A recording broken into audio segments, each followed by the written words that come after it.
E aí, tudo bem? Já investiu hoje? Seja muito bem-vindo a mais um vídeo nesse canal maravilhoso e hoje mais uma vez com ele, Pitch Money. Eu sou o que deixa o seu canal mais maravilhoso, cara. Perfeito e engraçado também, Muito obrigado. porque os meus vídeos são bem chatos quando eu tô sozinho. Não. Se você gosta dos meus vídeos quando eu estou sozinho, comente aqui embaixo, porque senão eu vou abrir um canal só com o Lucas Pitch. Isso aí.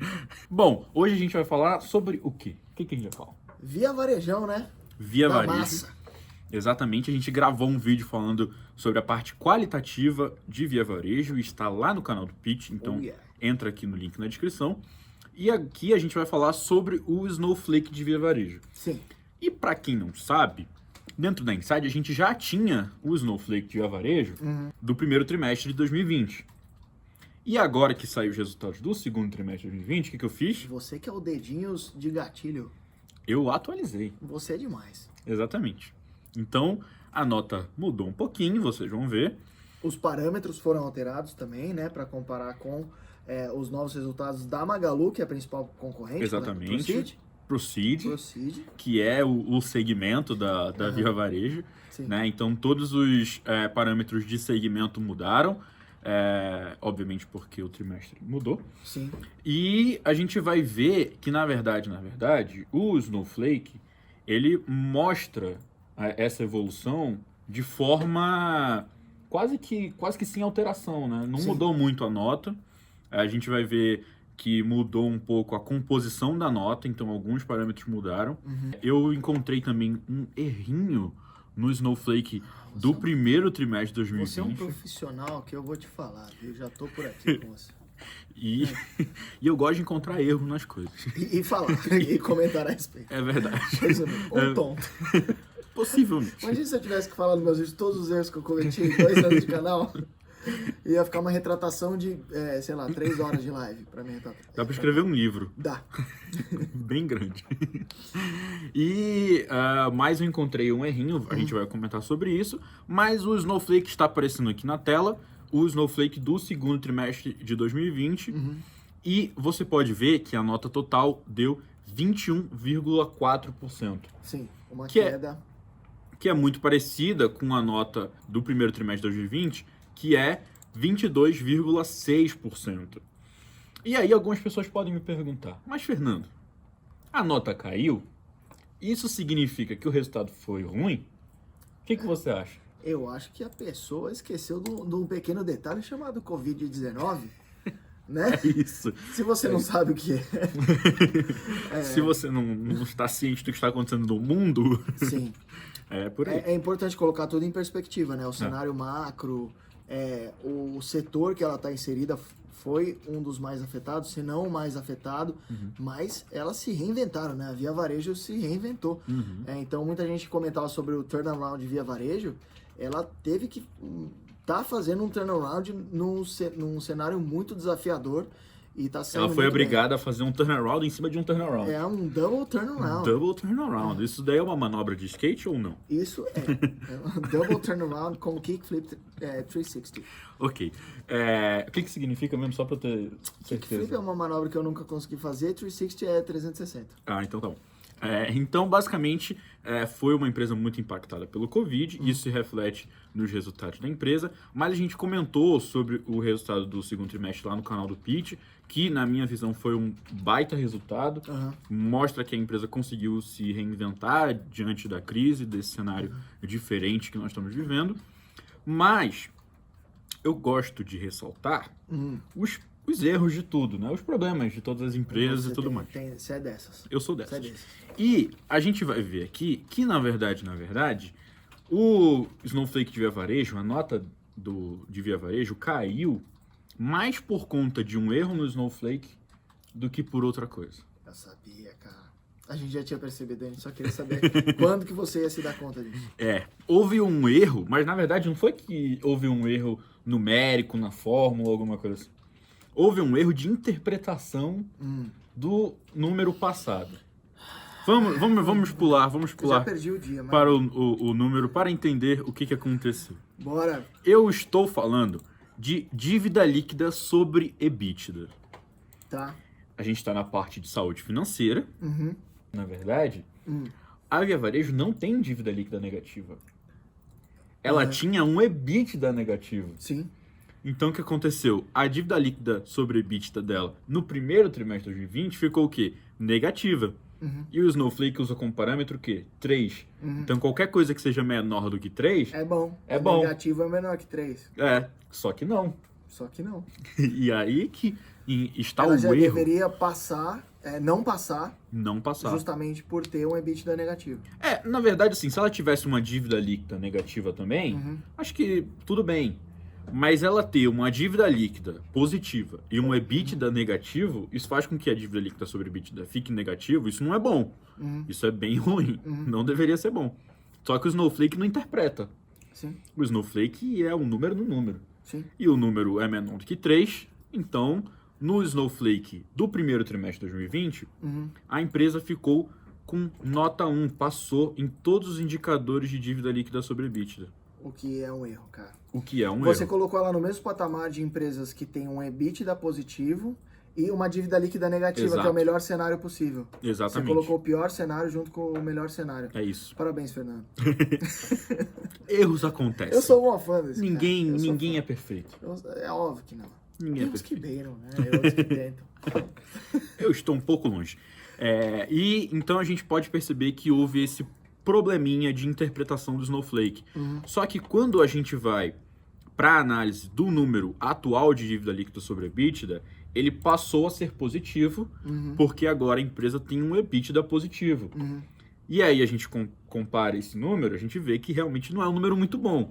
Uma dívida líquida sobre EBITDA de 19 é bem alto. Sendo que você usa como parâmetro 3, que já é um parâmetro relativamente folgado para os Sim, padrões já é do um- Snowflake. Já é um parâmetro aceitável. E 19 é bem acima do aceitável. E aí, eu queria fazer uma ressalva, que é a dívida líquida sobre patrimônio líquido. Porque apesar da dívida líquida sobre EBITDA ter piorado no Snowflake, apesar de ter melhorado na prática, melhorando na prática, obviamente, porque agora a empresa tem EBITDA positivo. Mas a dívida líquida sobre patrimônio líquido melhorou no Snowflake. Ou seja, Então ela passou. ela passou. Anteriormente, a dívida líquida sobre patrimônio líquido estava em 5,58. E agora a dívida líquida sobre patrimônio líquido está em 0,71. Isso é um grande avanço. E, Devido ao patrimônio líquido, provavelmente. exatamente, A alta do patrimônio líquido. porque o patrimônio líquido cresceu. Você consegue um chute Follow 11? perfeito? Você é muito bom. Você é Eu muito poderia bom. ser analista. Você Se eu fosse poderia. letrado. Se eu fosse Eu sou letrado. criado na escola da vida, Fernandão. Aqui você falou, já bato os olhos, já sei. É eu isso. só não sou muito bom nos estudos. O patrimônio líquido da empresa cresceu muito porque a empresa fez um follow-on.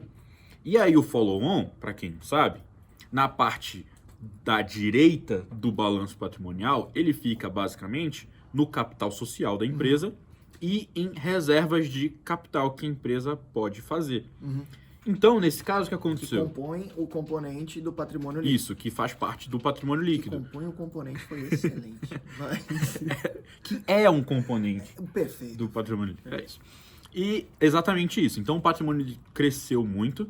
A dívida líquida não cresceu tanto assim. Não cresceu proporcionalmente. Não cresceu proporcionalmente. Então a dívida líquida sobre patrimônio líquido ficou bem abaixo do parâmetro de 1,5, que é o que eu acho razoável. Ficou com 0,71. Então ela passou nesse parâmetro e também Melhorou a saúde passou. financeira nesse quesito. Melhorou a saúde financeira nesse quesito. Também passou. Era quanto e foi pra quanto a saúde financeira? Era a saúde financeira Como um todo. como um todo, vamos lá. Piorou a saúde Como um financeira. fator Snowflake, né? A linguagem que eu A saúde financeira, como um fator Snowflake, passou de 40% para 30%. E aí você percebe, bom, piorou a saúde financeira, só que é justamente aquilo que a gente falou. Ela fez caixa também. Isso é importante em tempos turbulentos. Né? Isso é muito importante, isso é uma análise que é interpretativa. É que qualitativa e não se reflete nos números. não se reflete nos números. Então a empresa, quando ela faz o caixa, isso é bom para abater da dívida líquida, só que nem sempre ela faz o caixa com follow-on. Ela pode fazer um caixa com uma nova dívida. Então, Vai emitir debêntures. e dá no mesmo. Você faz uma dívida, você aumenta o caixa, a dívida líquida fica igual. E então você pode perceber que a saúde financeira caiu, mas ela caiu por conta desse erro de interpretação do Snowflake, que antes tinha 4 pontos aqui em dívida líquida sobre EBITDA, e agora tem apenas 2 pontos em dívida líquida sobre patrimônio líquido. No final das contas, o que a gente pode interpretar? Que, na verdade, era para a saúde financeira ter melhorado. Que, de fato, a saúde financeira da empresa melhorou. Mas o Snowflake não conseguiu ver essa melhora. Um ponto que a gente pode ressaltar é o risco de falência. Se a gente compara o risco de falência hoje com o risco de falência do primeiro trimestre, ele diminuiu abruptamente, consideravelmente. Sim. Ele foi de 31,3% para 24,6%. Então, a gente vê que agora a empresa está com uma saúde financeira bem melhor do que estava antes, só que o Snowflake não conseguiu capturar essa melhora. Se a gente vê o risco de falência hoje, de 24,6%, está bem próximo da média da indústria, que é de 24,3%. A indústria é Magazine Luiza. Magazine Luiza e outras empresas de varejo. Né? Na verdade, com indústria...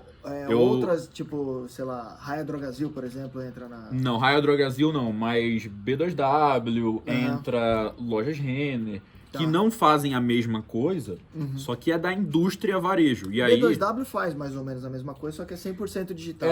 É um pouco diferente, né? Então, eu acho que a importância do Snowflake é você perceber os termos que eu utilizo. Quando eu falo de segmento, eu tô falando especificamente da atuação da empresa.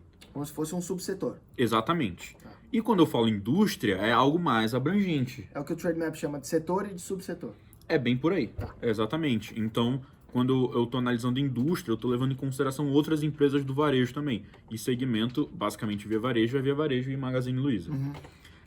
E aí a gente percebe que o risco de falência de Via Varejo está bem próximo do risco de falência médio da indústria. Mas não passou. Mas não passou por muito pouco.